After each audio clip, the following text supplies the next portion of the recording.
Voilà, je sais pas pourquoi.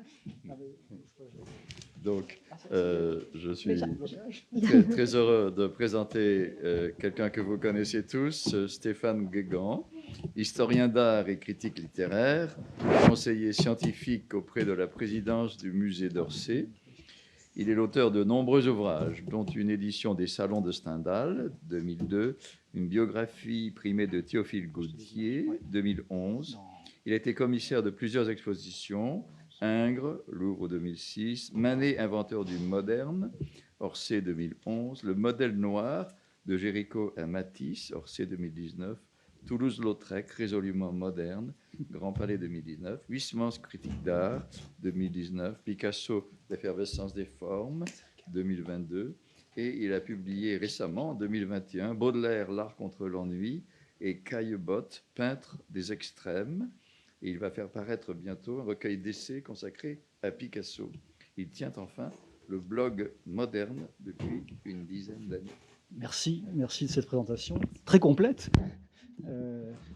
Et merci aux organisateurs d'avoir rendu possible tout cela, de m'avoir donné l'occasion de relire, et relire c'est presque lire, La chute d'Icare, de m'intéresser aussi à cette période au fond assez négligée de l'œuvre picassienne par les experts eux-mêmes, c'est-à-dire ce moment des années 50. On s'intéresse bien sûr à Picasso avant les années 50, on s'intéresse beaucoup à la dernière période de Picasso, mais les années de militantisme, et je dis ça à dessein, sont plus négligées, et l'on verra, j'espère, à travers ce que je vais dire de Picon, comment Picon lui-même suggère des pistes de lecture pour mieux comprendre à la fois ce qu'il aurait appelé lui-même les inconséquences de Picasso et peut-être ses heureuses incohérences.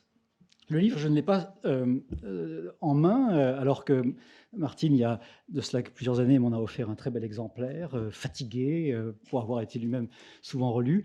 Mais c'est un livre qu'il faut avoir au moins une fois dans sa vie ouvert et consulté, tant il est, selon moi, mais je parle sous couvert des vrais spécialistes de la collection, exemplaire même de la philosophie qui anime le directeur des Sentiers de la Création, qui, par ailleurs, à travers Malraux, a eu de nombreuses occasions de réfléchir sur l'œuvre de Picasso et sur son rôle tout au long du XXe siècle.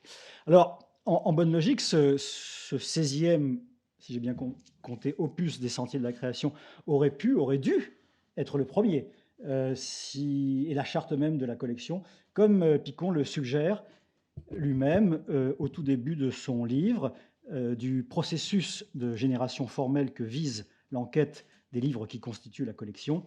Picasso avait été très tôt le générateur involontaire, le déclic, comme Picon le dira à un journaliste de l'Humanité en 1971, l'instigateur, comme il l'écrit dans La chute d'Icare, avant de rappeler une anecdote intéressante, puisqu'elle nous permet de nous situer au tout début des années 1930, quand Picasso vient d'acquérir la propriété de Boisgeloup, quand il travaille à la réalisation des illustrations des mémoires, des Métamorphoses d'Ovide, tout ça bien sûr fait sens, et au moment donc où Picasso est très proche d'Albert Schiera. Voilà ce que dit Picon. Comme Albert Schiera aime à le raconter, l'idée de la collection, donc les Sentiers de la Création, a pris naissance ce jour où, marchant à côté de Picasso dans le parc de Boisgeloup, il vit son compagnon ramasser un fil de fer et un morceau de branche morte, les enfouir dans la poche de son imperméable. Quelques jours plus tard, il devait les retrouver dans l'atelier, tirés, devenus sculptures. Jusqu'à présent, poursuit Picon dans le livre de 1800... pardonnez-moi, des formations professionnelles, dans le livre de 1971, jusqu'à présent, donc poursuit Picon au sujet de sa propre collection, et il parle donc avec toute l'autorité qu'il sied, je le cite, « La réponse avait été celle des mots. L'image document, aujourd'hui, remplace la parole hypothèse. Regardons. Il a le sens de la rhétorique des anciens. Regardons. C'est dire que pour lui, la chute d'Icare est un peu différent du reste de la collection, comme si enfin il donnait la parole, ou plutôt la priorité aux images, avant que le commentaire tente de les éclairer. Alors je ne peux pas m'empêcher d'associer à ce récit des origines, donc Boisgelou, 1930, à ce récit des origines, une teinte de nostalgie. Et Antoine Compagnon a beaucoup parlé de cette mélancolie qui est un peu la couleur des derniers livres de Picon.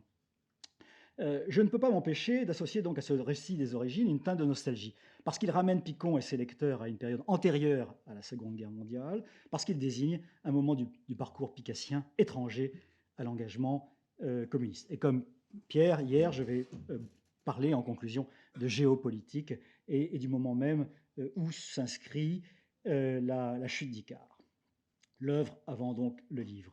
Donc ne croyons pas que la chute d'Icare, publiée donc en octobre 71, alors que Picasso approche à pas lents de sa propre mort, soit coupée de l'histoire politique du XXe siècle. C'est même tout le contraire, comme j'y reviendrai en conclusion. Mais il faut d'abord, avec Picon, donner l'initiative aux formes et au cycle de métamorphose qui présida à la chute d'Icare, décor et livre. Inauguré 2 fois, en mars 1958 à Valoris, et en présence de Maurice Thorez, en présence aussi, par chance, de Jean Cocteau, puis en septembre de la même année à l'UNESCO, qui en était le commanditaire. Le vaste décor, la chute d'Icare, donc, dans sa phase préparatoire, avait précédé le retour de Charles de Gaulle au pouvoir. Entre le 6 décembre 1957 et le 29 janvier 1958, s'était ainsi échelonnée une série de dessins à la mine de plomb, au crayon gras ou à l'encre de Chine, sur toutes sortes de supports. Et Picon est très attentif aux supports qui jouent manifestement aussi un rôle dans la génération des formes elles-mêmes. De la gouache initiale, qui est en haut de ma reproduction, j'allais dire slide, pardonnez-moi, en haut de mon image, j'ose même plus dire parler d'image à cause de Bernard, je ne sais plus comment parler. Bref, en haut de l'écran, voilà, en haut de l'écran. Voilà la gouache initiale. Donc nous sommes en décembre 57, le 6 décembre 57, et puis une des toutes dernières maquettes, c'est-à-dire sont des dessins sur lesquels Picasso s'est amusé à punaiser en les déplaçant les principales figures qui constituaient donc la composition, même si le terme ne convient pas, l'œuvre, ou du moins l'avatar tardif de l'œuvre sur laquelle il travaille donc à la demande de l'UNESCO. Alors j'aurais pu m'attarder davantage sur la commande elle-même, elle est intéressante, elle n'est pas complètement documentée. On sait tout de même que Picasso va recevoir la somme rondelette de 4 200 000 francs en paiement donc de ce travail, et que les frais même d'installation sont à la charge de l'UNESCO. Donc c'est une très belle affaire. Et Picasso d'ailleurs va travailler très vite. Il va travailler très vite dans la mesure où il n'est sans doute pas insensible et à la somme et à la commande, mais surtout parce qu'autour de lui, notamment son ami Georges Sall, ancien directeur des musées de France, l'y incite, l'y encourage. Il faut non seulement accepter cette commande, mais travailler vite. Il s'agit bien sûr de s'insérer dans un programme décoratif très valorisant. Miro et d'autres ont participé à la décoration du grand bâtiment de Zerfus et Breuer, dont je vais vous montrer, d'ailleurs dont vous avez vu une très belle photographie avec ce gardien ici dans l'image, seul dans cet espace un peu cryptique, et qui a dû aussi compter dans l'enthousiasme que va déployer Picasso à le décorer. Ce qui nous manque, et c'est assez crucial, c'est bien sûr la lettre même de la commande. Non pas le document, nous l'avons, il est signé par Jean Thomas, le directeur général, mais la lettre même. Qu'est-ce qu'on lui a commandé ? Est-ce qu'on a demandé à Picasso, au-delà bien sûr de la convenance, comme diraient les classiques, entre la peinture et le lieu, de travailler à un programme iconographique, comme on pouvait encore le faire au XXe siècle, ou est-ce qu'on lui a laissé finalement une totale liberté, sachant bien sûr qu'il apporterait une œuvre qui naturellement s'insérerait dans un lieu qui est lié à l'exaltation de l'éducation, de la science et de la culture comme levier de la paix. Nous sommes dans un moment très particulier, bien sûr, de l'histoire de France et de l'histoire du monde, dans le choc, dans le ressac encore très présent, bien sûr, de la guerre et de la Shoah. Et bref, Picasso, qui par ailleurs qui a adhéré au Parti communiste depuis l'automne 1944 et qui est un militant à sa manière, Picasso va donc devoir composer avec tous ces éléments qui tiennent au contexte. Mais ça, j'y reviendrai tout à l'heure. On ne peut pas penser à d'autres programmes iconographiques quand on lit le titre qui va être retenu par l'UNESCO, « Les forces de la vie et de l'esprit triomphant du mal ». Tout ça sonne un peu 1840, 1850, voire 1848, car évidemment, la peinture à laquelle on pense immédiatement, et Picasso la connaît bien, les variations sur Femme d'Alger dans un appartement datent de 1954, et non moins que notre cher Masson, c'est un fanatique de Delacroix. C'est un fanatique de Delacroix, de même qu'autour de lui, Cocteau, Aragon et tant d'autres. Et puis Delacroix, c'est celui à qui l'on prête toutes sortes d'idées progressistes et qui convient bien donc comme modèle à ces grands décors allégoriques qui jalonnent l'histoire de la peinture française depuis longtemps, depuis le XVIIe siècle, puisque dans la galerie d'Apollon, je vous montre ici bien sûr le fameux décor de Delacroix montrant Apollon, la lumière, le soleil, tuant le serpent Python, les forces du mal. Nous sommes toujours d'ailleurs dans Ovide. Eh bien, ce décor n'est pas sans lien avec le projet que Charles Lebrun avait dessiné pour cette galerie qui datait de l'époque de Louis XIV. La proximité, ou en tout cas la parenté plus ou moins secrète entre la chute d'Icare et le décor de Delacroix, qui me semble-t-il n'a pas été repéré par les experts de Picasso, mérite d'être médité. Mais quand on revient à la au premier dessin, à la première idée, et Germain Picon y insiste beaucoup, il y insiste beaucoup dans son livre. On est dans un tout autre langage formel iconographique que Delacroix, plus proche, comme l'a bien vu Pierre Daix, de la fameuse allégorie réelle, pour parler le langage de Courbet, qui est l'Atelier de 1855, œuvre largement revalorisée par la critique du XXe siècle, à commencer par Aragon dans son livre sur Courbet. Courbet était bien sûr une des grandes figures de la culture communiste, et l'Atelier en particulier, puisque on y voyait une image, une sorte de statement, une sorte de déclaration d'intention de Courbet à l'égard de l'époque qui avait été la sienne, l'image résumant, comme il l'avait dit, 7 ans de sa vie artistique et donc politique entre 1848 et 1855. À l'évidence, Picasso a tout ça en tête avant de se lancer dans l'aventure qui va être intense et courte donc pendant l'hiver 57 58. On voit effectivement des parallélismes assez évidents entre les deux compositions. La composition de Picasso, où le personnage de Picasso lui-même se trouve à droite, c'est l'ombre chinoise, disproportionnée, mais on reconnaît là une représentation humaine, une palette, et puis, comme chez Courbet, une femme nue, possiblement allégorique donc de la vérité, et puis une grande composition, donc un tableau dans le tableau, à la manière de Velázquez, mais aussi à la manière de Courbet ici, avec ses plongeurs.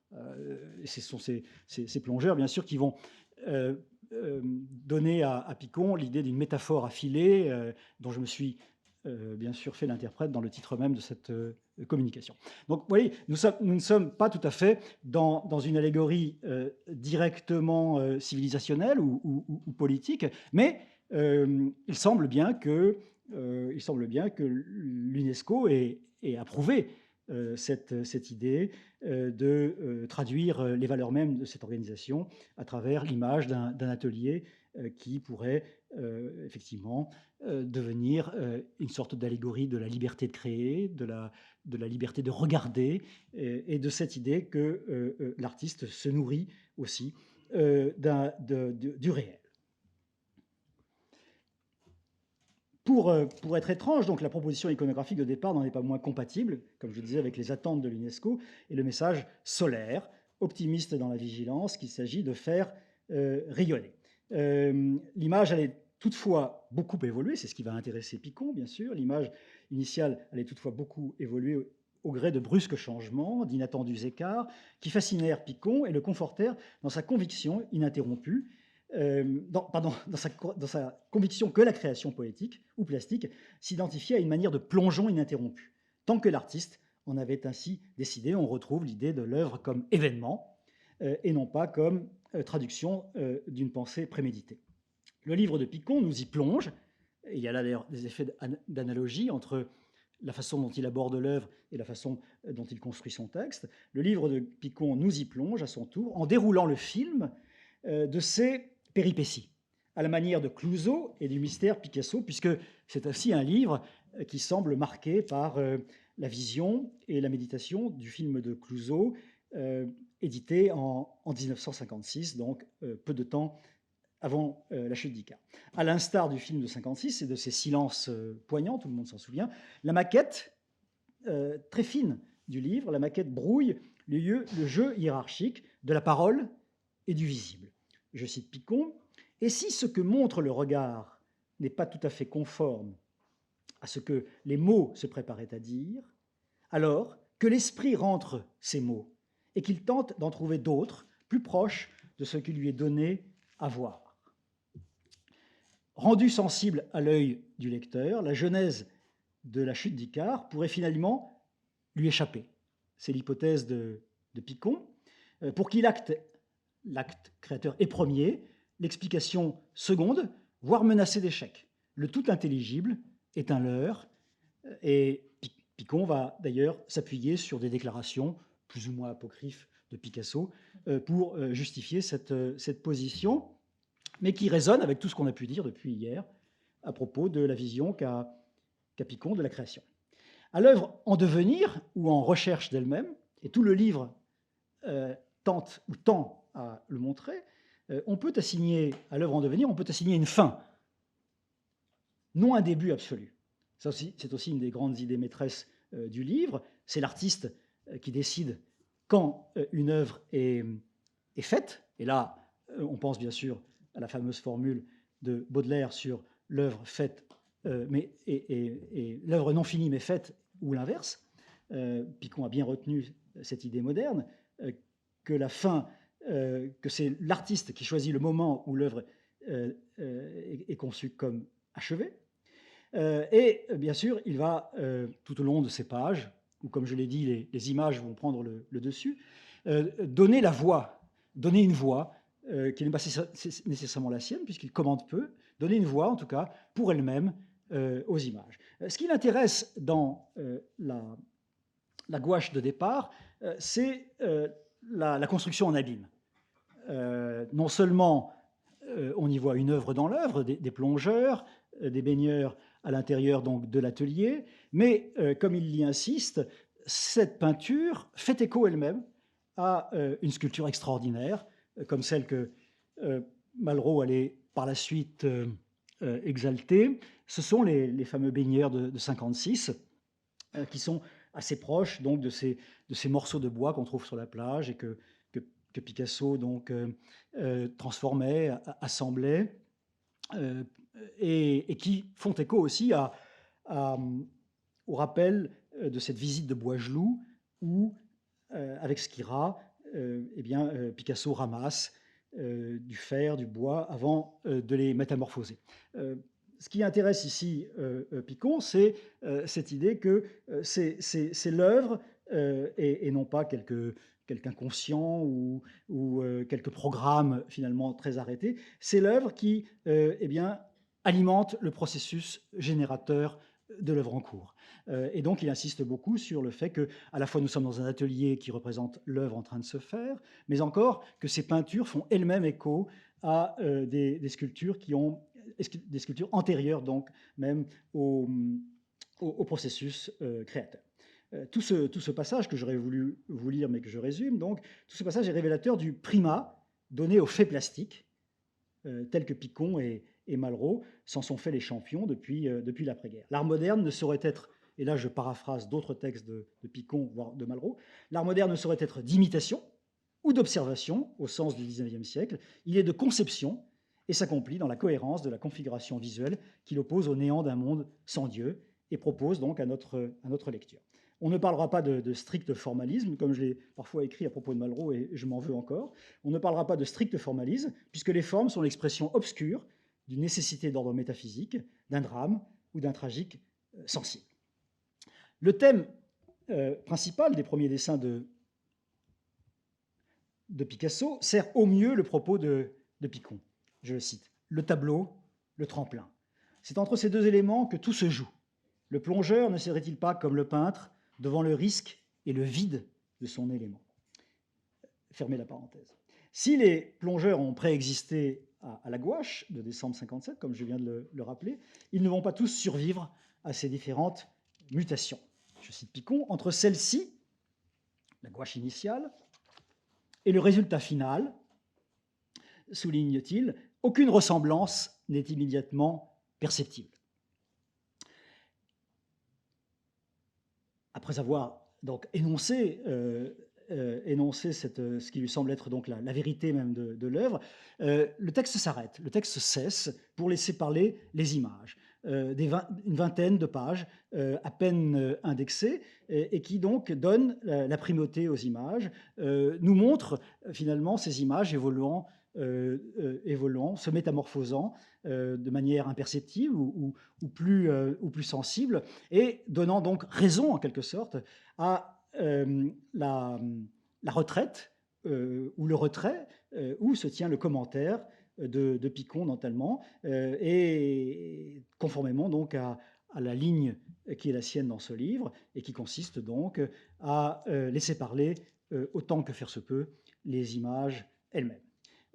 Se succèdent donc des pages où les mots se contentent d'identifier les dessins sans commentaire et en toute souveraineté, pour employer un mot de bataille. Pour Gaëtan Picon, qui nous donne à voir donc cette succession, si succession il y a bien, il ne saurait être d'induction, ou elle ne saurait être d'induction parfaite. Sa transparence est illusoire. Impossible pour lui donc de déduire l'œuvre finale, je le cite, des éléments complètement rassemblés comme leurs conséquences nécessaires. Et à aucun moment le dessin du jour ne peut être considéré comme la conséquence du dessin de la veille. Il y a à chaque instant un saut, un coup de dé, une ouverture imprévue, l'instant terminal étant non point l'aboutissement de ces sauts, la réduction ou la compensation de ces écarts, mais le saut auquel le peintre choisit d'arrêter son bondissement. On voit que tout le registre métaphorique est autour du saut, du plongeon, du bondissement. On retrouve donc l'idée, souvent glosée hier, de l'acte créateur comme plongeon et comme plongée. La référence au coup de dé ne nous étonne pas, elle ne doit rien bien sûr au hasard, mais tout à la dévotion mallarméenne des modernes. Picasso lui-même y souscrivait depuis que Max Jacob l'avait initié à la grande poésie française, de Vigny à Baudelaire, au tout début du XXe siècle. Et il se trouve que Picasso a laissé, c'est assez énigmatique et peu glosé, sous l'occupation, au moment où Henri Mondor publie ses grands livres sur Mallarmé, 2 portraits posthumes de Mallarmé lui-même. S'ouvre alors dans le livre une nouvelle séquence graphique, aussi longue que la précédente, aussi ondoyante aussi. Elle met en lumière les infimes reprises que subissent chaque élément thématique de l'atelier originel et conduisent à chasser la présence de l'artiste hors de l'image. Je vous en montre d'ailleurs sur mon écran un exemple, puisque c'est une plante verte. Je dois dire que je trouve ça particulièrement intéressant. C'est une plante verte qui a pris la place de Picasso lui-même. Mais il faudrait, là encore, il faudrait plus de temps que je n'en dispose pour glosser cette substitution passionnante. Mais l'artiste sort de l'image comme si Picasso lui-même n'avait plus besoin de se représenter pour faire sentir sa présence, son emprise sur l'image qui se transforme sous les yeux. Puis, pour le dire comme Picon, vient le saut décisif. Encore une métaphore parlante, opérée entre le 8 janvier 58, c'est ce que... Voilà. Non, pardonnez-moi. Où est-elle, la première? Oui, c'est ça. C'est l'image qui est en bas de l'écran. Puis vient le saut décisif, écrit Picon, opéré entre le 8 janvier 58 et le 18 du mois. Vous avez vu d'ailleurs que Picasso lui-même chronique, documente le processus créateur, puisque toutes les dates figurent sur le dessin. Donc, saut décisif, opéré entre le 8 janvier 58 et le 18 du mois, quand s'ouvre la phase générative qui mène au dernier état de la composition. Et voilà ce qu'en dit Picon, après avoir remarqué qu'aucun des éléments initiaux de l'œuvre ne s'y retrouve, donc rien finalement qui soit présent dans la gouache de départ, un peu à la façon dont Picasso, dans le mystère qui porte son nom de Clouseau, transforme du tout au tout certaines formes, certaines figures, certains thèmes. Eh bien, c'est le cas ici. Et Picon s'en flatte plus qu'il ne s'en étonne, puisque, bien sûr, cette transformation radicale vient à l'appui de sa thèse de l'œuvre comme mutant en permanence. Et nous arrivons donc à l'œuvre dans son expression terminale, dont Picon dit ceci. Picasso y rassemble les éléments presque au complet, la baigneuse de gauche, la figure verticale dressée comme la pièce d'un jeu d'échecs à droite qui ne rappelle que très loin les sculptures et les silhouettes du tremplin, la baigneuse couchée à la droite donc de la figure dont je viens de parler, et le profil d'homme accoudé, et surtout la forme plongeante autour de laquelle tout va se stabiliser, la pieuvre à tête d'anneau, aux doigts et au corps de squelette. Alors je vais revenir rapidement, bien sûr, sur cette figure importante du décor final. En somme, pour résumer Picon, l'œuvre dite finale n'est que l'avatar tardif d'une série de mutations et de métamorphoses. Les formes viennent les unes après les autres, plus qu'elles ne viennent des unes des autres. C'est un processus, dit-il, où je résume, indécidable, et Picon laisse entendre que Picasso semble marcher, certes, dans une clarté grandissante, mais que cette clarté reste trompeuse. Voilà son commentaire. La création ne cesse d'ouvrir accidentellement sa propre route. On a presque envie de dire son propre sentier. À chaque moment se produit, il écrit en italique, et ça renvoie à notre discussion de ce matin, à chaque moment se produit quelque chose d'imprévisible, que l'esprit seul, et celui-là même du Créateur, n'a pu accomplir, qu'a pu seul accomplir sa main, devançant l'esprit, lequel, ensuite, s'arrange comme il peut. L'ensemble des opérations ne s'est réduit à aucune raison que l'on dégagerait pour les déduire ensuite. En ce sens, elles sont inexplicables. Alors, Picon joue un peu sur les mots. Il laisse tout de même dans un certain flou le travail entre l'esprit et la main, le travail entre l'image venue et l'image qui vient. Il y a bien sûr peut-être davantage d'interaction, davantage d'interférences. Ce qu'on a pu dire, par exemple, de la peinture de Pollock, on pourrait très bien le dire de Picasso. Chaque image ne réinvente pas complètement la précédente. Il y a une mémoire de l'image. Mais Picon s'intéresse avant tout à la capacité qu'a Picasso de faire muter le grand décor dans le processus même de sa réalisation. Alors, Est-ce que j'ai encore 5 minutes? Oui, merci. Parce que j'en viens bien sûr à ce que j'ai déjà annoncé, à savoir, euh, et c'est bien sûr peut-être un des éléments les plus intéressants du livre de Picon, c'est-à-dire la lecture politique et inattendue qu'il va faire de l'œuvre. Il est à peu près le seul, au fond, à s'y intéresser sous cette lumière-là.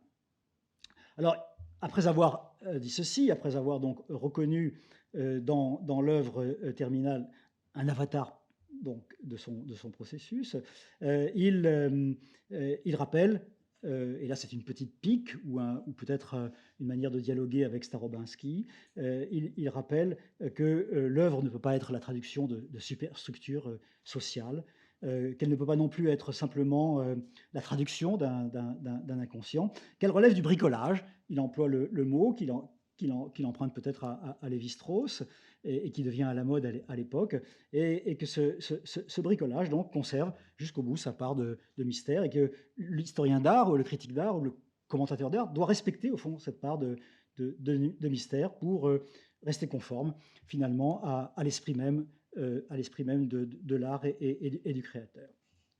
Mais pour mieux souligner ce que la chute d'Icare peut avoir de différent avec les incursions de Picasso dans l'iconographie politique, il en vient à comparer donc le décor de l'UNESCO avec certaines des grandes peintures qui avaient marqué le XXe siècle jusqu'à une époque récente dans les années 50. Je veux bien sûr parler de la chapelle de la guerre et de la paix à Valoris. La peinture est de 52-53. Elle est en bas de mon écran. Mais la première comparaison qui vient à l'esprit de Picon, c'est celle de Guernica, puisqu'il souligne le fait que la chute d'Icare ne saurait être comparée à Guernica, puisque quand bien même les commanditaires de l'œuvre de 1937 s'étaient montrés en partie déçus par le tableau de Picasso, le tableau répondait à une situation historique récente, pressante, et à une demande politique assez transparente. Et bien que l'œuvre se présente plutôt comme une sorte de grande allégorie religieuse, elle n'en est pas moins alimentée par toute une imagerie de presse de l'époque, et elle fait référence tout de même au fait de guerre, à la destruction de Guernica par la Légion Condor, de manière assez explicite. Et pour Picon, bien sûr, Guernica, malgré toute l'admiration qu'il voue à l'œuvre, est ressorti à ses œuvres pratiquement de propagande. Hein, et on sait que Picon, dans les années 50, a largement critiqué le réalisme soviétique et toute forme d'engagement servile. Alors il ne va pas jusqu'à dire que Guernica appartient à cette catégorie-là, mais tout de même, il compare ou il oppose à Guernica la chute d'Icare, comme si la chute d'Icare avait mieux surmonté au fond le contexte de sa production pour rester plus proche de la liberté de l'artiste face à la réalité dont il rencontre. Il soupçonne donc derrière Guernica, en quelque sorte, l'avenir politique qui sera celui de Picasso et auquel lui-même est très hostile. J'entends Picon. Alors, c'est encore pire, si j'ose dire, concernant Massacre en Corée de 51, puisque là, non seulement la dimension de propagande est évidente, mais bien sûr, même pour les aficionados de Picasso, l'œuvre est plastiquement déconcertante, voire navrante. Et puis, il y a tout proche la chapelle de Valoris, la guerre et la paix, qui n'est pas, il le sent, mais il ne fait que le suggérer, qui n'est pas sans annoncer, bien sûr, le décor de l'UNESCO, entrepris 5 ans plus tard. La chapelle de Valoris reposait sur une opposition très manichéenne et très anti-américaine, puisque l'allégorie de la guerre faisait allusion aux méthodes américaines en Corée, non seulement les bombardements à outrance, mais la guerre bactériologique. C'est un décor très intéressant à cet égard.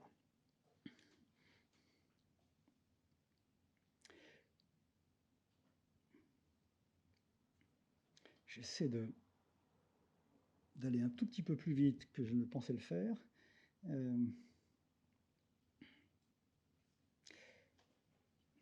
Oui, je vais oublier une partie de ce que je voulais vous dire pour en venir donc et rester sur la ligne polémique, pour en venir à la surprise qu'offre la chute d'Icare à son lecteur dans les derniers moments du livre, puisque tout le livre est, est orienté vers la célébration du créateur, va vers une certaine autogénèse de l'œuvre. Il en vient, Picon, à presque se contredire lui-même, du moins ouvrir au sein de son propre texte une contradiction possible, puisque il aborde, ou plutôt il reste sur la question politique dans les dernières pages, dans les derniers chapitres de l'ouvrage, pour mieux se demander ce que Picasso a voulu traduire par cette figure d'Icare foudroyé. Qu'est-ce que cela signifie pour Picasso? Et le texte fait un écart. Le texte de Picon fait un écart. Il devient historique. Il devient biographique, et il s'intéresse au contexte, et ce à quoi, finalement, Picon ne nous avait pas beaucoup habitués. Il devient, sous nos yeux, presque historien de l'art, et non plus simplement critique d'art ou philosophe d'art. Alors, il rappelle que Picasso, à partir du milieu des années 50, l'achat de la Californie, s'installe à Cannes, il change de compagne. C'est le moment où il dialogue avec les grands artistes. Vous savez, j'ai parlé de Delacroix, mais c'est aussi Velázquez, c'est aussi le Picasso d'après la mort de Matisse. Et c'est très important puisqu'on sent la présence de Matisse dans la chute d'Icare, dans l'œuvre de l'UNESCO. Et Picon donc donne à son lecteur des éléments de contexte, comme si tout d'un coup cela pouvait avoir du sens dans la lecture de l'œuvre et qu'elle ne se réduisait pas donc à une démonstration définitive de la liberté du créateur à sans cesse renouveler les termes mêmes de sa création. Alors, il se demande donc ce que Picasso a pu. C'est dire d'ailleurs qu'ils n'ont pas dû beaucoup se parler pendant la confection du livre. Il se demande ce que Picasso a reçu précisément comme commande. Il s'interroge donc sur les titres que l'on donne aux œuvres. Et ce tableau dont il ne savait pas ce qu'il serait, dit Picon, voici qu'on peut l'appeler aussi bien la chute d'Icare que les forces de la vie et de l'esprit triomphant du mal. Après tout, poursuit-il, l'atelier dont il est parti ne contenait-il pas, avec le profil de l'artiste, l'un de ses tableaux et le modèle nu, ce qui eût pu convenir à une institution au service de la culture et de la vie. La toute fin du livre est encore plus intéressante à cet égard, puisqu'il va lui-même proposer une lecture du sujet, se faire iconographe. Je crois que quelqu'un a rappelé ce matin qu'il s'était intéressé à Panofsky, ce que j'ignorais, mais à l'évidence, là, il fait son Panofsky, ce qui bien sûr nous ravit, nous autres historiens d'art. Il s'intéresse au sens de la chose, il s'intéresse au sujet, précisément parce que autour de lui, il n'a pas suscité, le sujet lui-même n'a pas suscité beaucoup de commentateurs ou de commentaires. Et donc, il fait l'hypothèse, selon moi, que derrière cette chute d'Icare, qui semble dialoguer donc avec la grande iconographie ancienne, sur des thèmes universaux, il y aurait peut-être quelque chose comme un contexte politique plus récent. Et il revient à cette pieuvre noire à tête d'anneau, pour le dire comme lui. Car si le personnage vertical,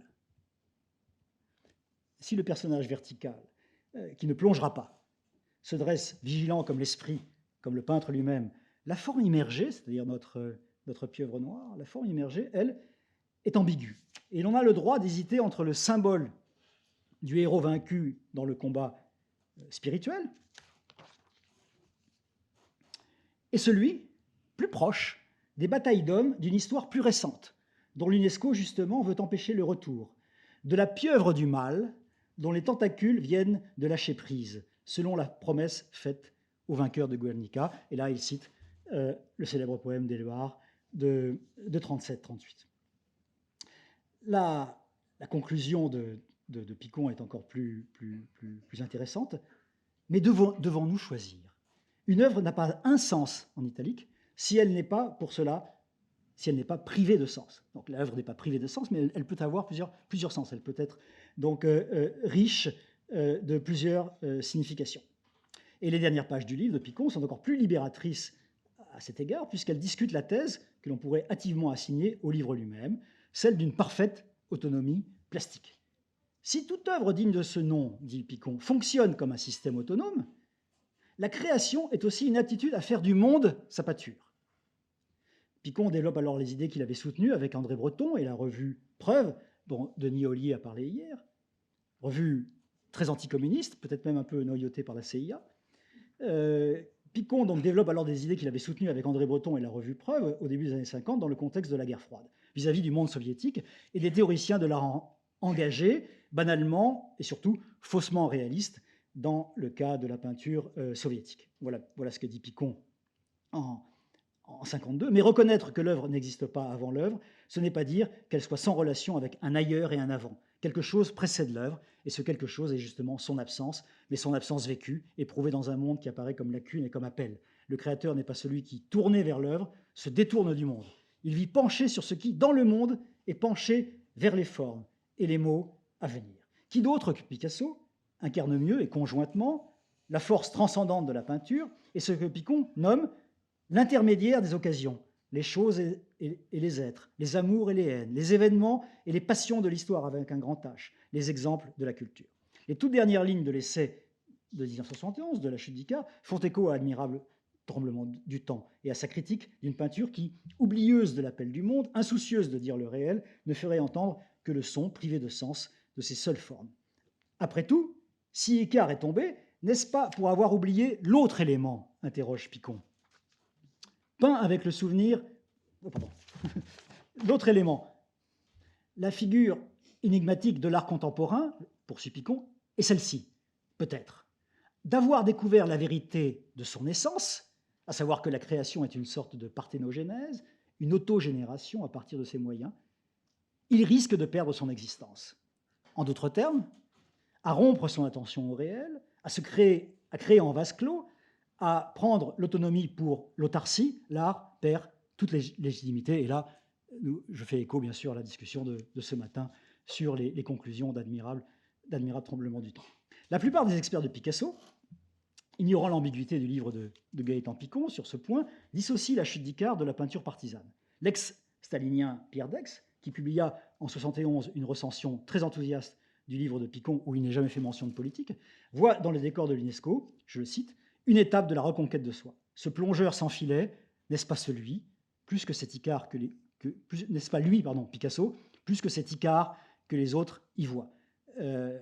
Pour Dex, la chute d'Icare met fin donc à la peinture de propagande.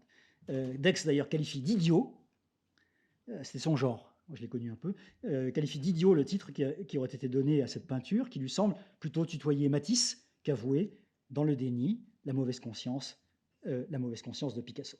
Or, il me semble que cet Icare des ténèbres, selon la belle formule de Georges Sale, la formule qu'il prononce au moment de la première inauguration du décor à Valoris, cet Icare des ténèbres dévoile le sous-texte oublié du décor, par ceux mêmes qui avaient les clés d'interprétation, c'est-à-dire les compagnons de route du Parti communiste français. Depuis les peintures de la chapelle de Valoris, comme je l'ai dit, assez détestable de manichéisme et de pauvreté formelle, l'histoire avait mis le peintre devant ses responsabilités. On sait que lors de l'écrasement de la Hongrie, fin 1956, qui fut aussi l'écrasement de la conscience européenne, Picasso ne rompt pas avec le PCF, quand tant de proches l'encouragent à le faire, de James Lord à Michel Leiris, quand même les insurgés hongrois, par solidarité, le supplient de le faire. Le crime russe en Hongrie est d'un ordre qui rend le silence complice, écrit alors Jean Cocteau dans son journal. Jean Cocteau qui, à l'époque, fréquente assidûment Picasso et qui est présent à l'inauguration de Valoris en mars 1958. Picasso se contente, on le sait, de co-signer une lettre adressée au comité central où il est fait part d'une inquiétude quant à la désinformation dont ferait preuve l'humanité au sujet de l'actualité, qui est aussi celle du rapport Kotchev, comme vous le savez. Stupeur de Thorez, stupeur de Casanova, mais on ne touche pas à Picasso. ni même d'ailleurs à tous ceux qui ont co-signé la lettre relayée par Le Monde à l'époque. Mais il y a bien une défiance, il y a bien un désamour, il y a bien une distance qui s'installe entre Picasso et ses camarades, comme le journal de Cocteau d'ailleurs, est presque seul à nous le faire mesurer, à nous le faire comprendre d'ailleurs avec finesse.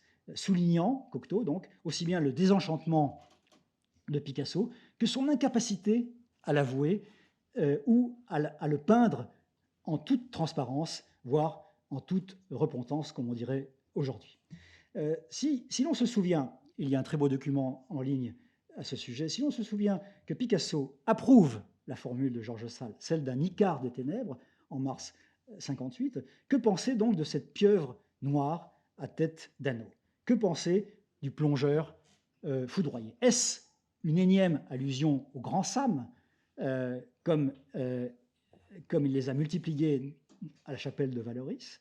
N'est-ce pas plutôt, c'est bien sûr ma position, n'est-ce pas plutôt la terrible métaphore de la fin des illusions, ou de la fin de l'illusion, comme dira Furet plus tard, l'allégorie d'une hubris communiste, secrètement désavouée, mais publiquement inversée.